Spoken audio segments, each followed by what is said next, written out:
আজকে আমি বাটা মাছের রান্না করব, কি সেটা আপনাদেরকে দেখাবো।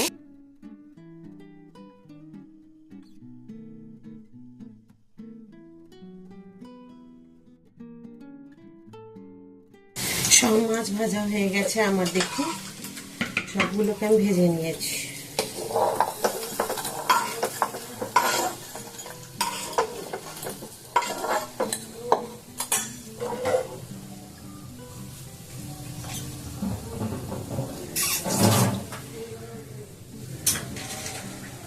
এই তেলের মধ্যে আমি দিয়ে দেবো একটুখানি কালো জিরে,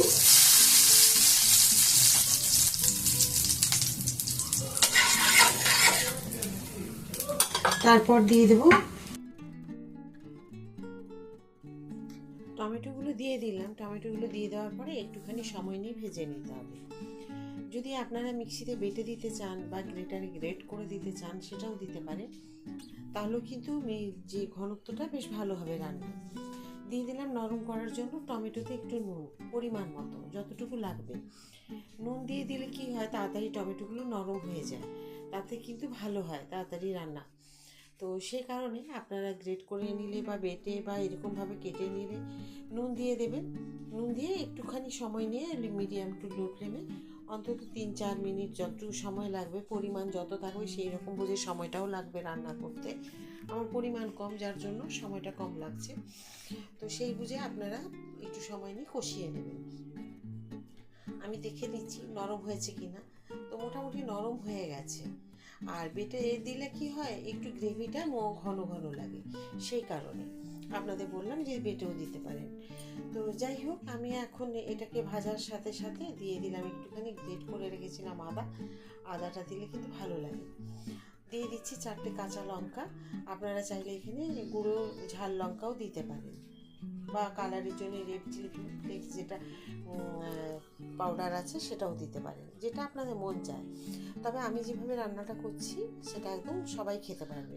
দিয়ে দিলাম পরিমাণ মতো হলুদ, কারণ এখানে যদি বাড়িতে কোনো মানুষের অসুস্থ থাকে, হয়তো তার খাওয়ার অনেক নিয়ম আছে, তো সেই কারণে তখন এই রান্নাটাও আপনারা দিতে পারেন। শুধু পরিমাণটা আপনাদের ঝাল বা তেলের একটু কমিয়ে দিতে হবে।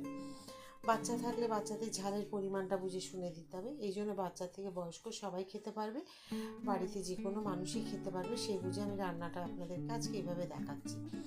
কারণ আমাদের অনেকেই আছে বাড়িতে হয়তো তেল ঝাল মশলা কোনোটাই চলে না, সেই বুঝে দিতে হয় রান্না করে আমাদের।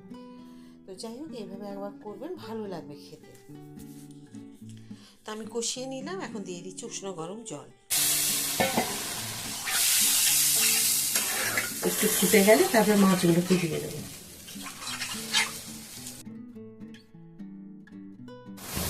দেখুন ঝোল ফুটে গেছে, এখন আমি একটুখানি দিয়ে দেবো, একটুখানি তেল দিয়ে দেবো, সর্ষের তেল। এই তেলটা দেওয়ার পরে দিয়ে দিতে হবে মাছগুলোকে।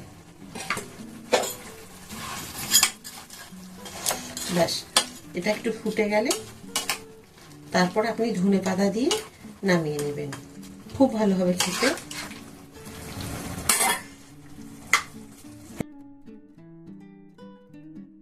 দেখুন আমার মাছ রান্না হয়ে গেছে। তো কেমন হয়েছে অবশ্যই কিন্তু আমাকে কমেন্ট করে জানাবেন, কেমন লাগলো আজকের এই রান্না। আশা করি আপনাদের ভালো লাগবে। এরকম রান্না একদম মশলা ছাড়া সকলকে দেওয়া যাবে বাড়িতে, বাচ্চা থেকে বয়স্ক প্রত্যেককে খাওয়ানো যাবে, বা অসুস্থ মানুষকেও এই রান্না দেওয়া যাবে। তো খুবই সাধারণ ঘরোয়া রান্না করে দেখালাম আপনাদেরকে। যদি ভালো লেগে থাকে প্লিজ লাইক, সাবস্ক্রাইব আর শেয়ার করে দেবেন। সাথে থাকবেন আপনারা সবসময় আমার, যেমন আছেন। আবার একটা নতুন ভিডিওতে আপনাদের সাথে আমার দেখা হবে, কথা হবে। সবাই খুব ভালো থাকুন। এই বলে আজকে ভিডিওটা এখানে শেষ করবো। নমস্কার।